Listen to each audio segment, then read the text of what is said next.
Indian cricket fans had been waiting for what seemed like an eternity, but now the wait is finally over. Captain Rohit Sharma has scored a century to help India win the ongoing ODI series against England. India are now 2-1 up, 2-0 up with one match to go. But given that his test arena difficulties have not translated or seems like have not transferred into ODI cricket, and he took the attack to the opposition. The important question is, Ayaz, did you see enough? And from what you saw, do you think you can say that he is actually back in form? I mean, the manner in which he batted, it would suggest that he's rediscovered his mojo, his lost mojo. It's difficult to be categorical based on just one innings. So he'll have to obviously play more in similar fashion, win more matches like he did at Cuttack to say this is the Rohit Sharma we know. But having said that, this has been a wonderful knock, for him personally, for the team heading into the Champions Trophy. You want your captain and somebody who bats blazingly at the top of the order to set up positions of victory for the team. So you want him to be batting like this and being on top of his game, and that's what Rohit showed in this match. Yeah, so at some moments it looked like he looked like that destroyer of old, and it looked like he'd gone back to the One Day World Cup of 2023, where he was doing the same thing, taking on the opposition in the power play, putting the team in a better position. But the same cannot be said about his other illustrious teammate, Virat Kohli, but he got out cheaply but on his return to the team. But I guess because he is a goat of that format, the ODIs, do you think we should read too much into that one failure?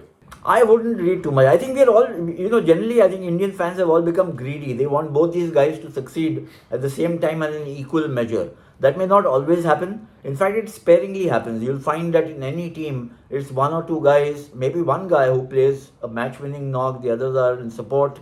But if two or three guys play the kind of knock that Rohit played, then the opposition would be, they might as well go back home. So I think Virat, yes, he needs runs. And I think both these guys getting runs become very important for the team heading into the Champions Trophy. For themselves, of course, because they don't have too many matches to kind of, restore their credentials to the original position that they were in. And remember, what they do now in the last match against England, and then, of course, in the Champions Trophy, and then in the IPL, has a very strong bearing in their future in the red ball format. So, for Rohit and Virat, almost every innings is crucial from here, or at least a fair number of innings are very crucial success in a fair number of innings. So Rohit has kind of taken the lead now. He's got a start, he's got 100, a match-winning 100. Virat needs to show some kind of form which Rohit has shown. And then I think India will be in a very strong position actually in heading into the Champions Trophy. Remember, Anirudh, I'm just talking a little bit of a Champions Trophy here because India would now go in as top seeds, what with Australia also losing the services of Marcus Stoinis apart from Pat Cummins and Josh Hazelwood. So India on paper go there as the strongest team.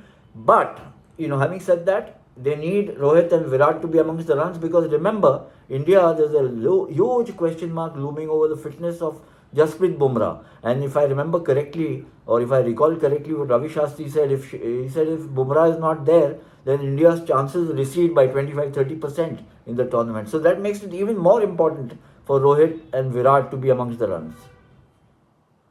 Yeah, and I think the best way to do it is in ODIs because that seems to be the best format, both of them. But another senior pro who stepped in last game was Ravindra Jadeja, who took 3 crucial wickets. And after the match, he credited his rhythm in the game to playing domestic cricket. We all remember that he was one of the standouts when all the seniors went back to domestic cricket. But given that a senior pro like Jadeja is saying that he finds help going back to domestic cricket, do you think the others will follow suit of their own volition this time?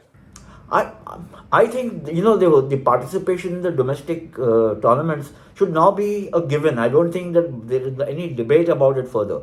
In my opinion, the only thing which now needs to be kind of fructified is the BCCI going to lay down a policy saying you have to play X number of matches every year. It's not a phenomenal number of matches, but it's not the odd match. If you had a series of failures and setbacks and you want to suddenly be in the limelight and you say, I'll play one match. It can't be that, it can't be so sporadic as to make no sense to the domestic tournament that you're playing. So I think that, yes, domestic cricket helps. I mean, Ravindra Jadeja, you've heard it from his mouth.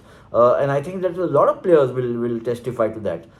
not just domestic cricket in India. I mean, you asked Cheteshwar Pujara or Zahir Khan in the past.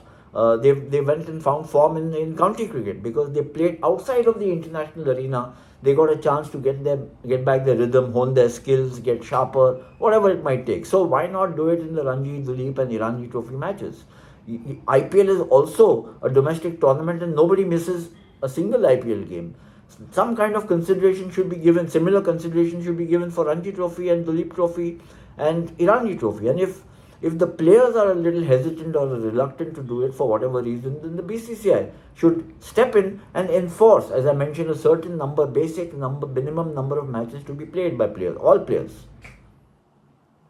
Yeah, so lastly, you spoke about this a bit earlier about India's chances going into that Champions Trophy. Now, we've seen and we've talked about how the Indian T20 team is the best in the world right now, and it has all its bases covered. They have depth in loads and spades. But do you think that India has won the ODI series, the ongoing one? But do you think it's as strong as the T20 side? Do you see still some faults or still some weaknesses?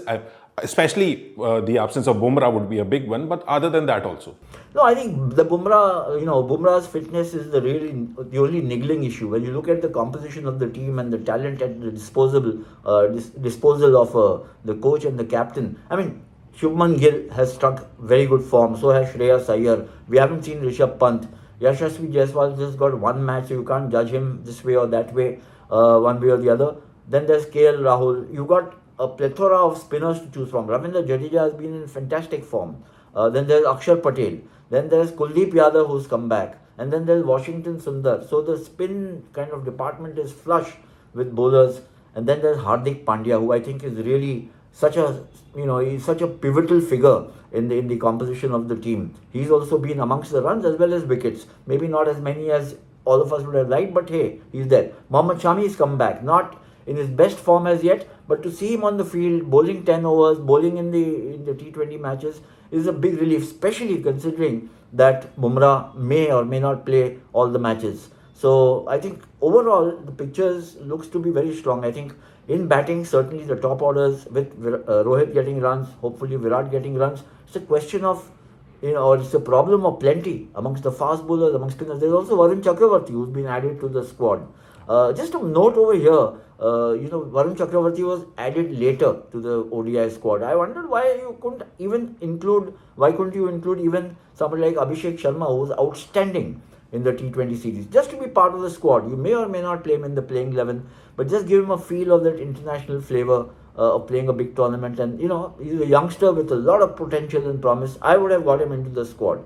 But having said that, I think this team looks really very strong. As I mentioned, the only issue, and for which from which a lot of the opposing teams will take some relief, is that there is still a question mark about Bumrah, because he's such a he's really the big force that India has. Rohit's return to form will have made a lot of bowlers across the tournament a little uneasy, because when he's in this kind of form, he is devastating.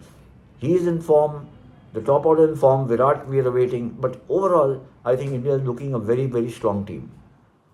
Yeah, so as I said earlier, one ODI left to go, and we'll come back to you after that and preview the Champions Trophy. So that's it for this episode of Sports Room. We'll see you next time.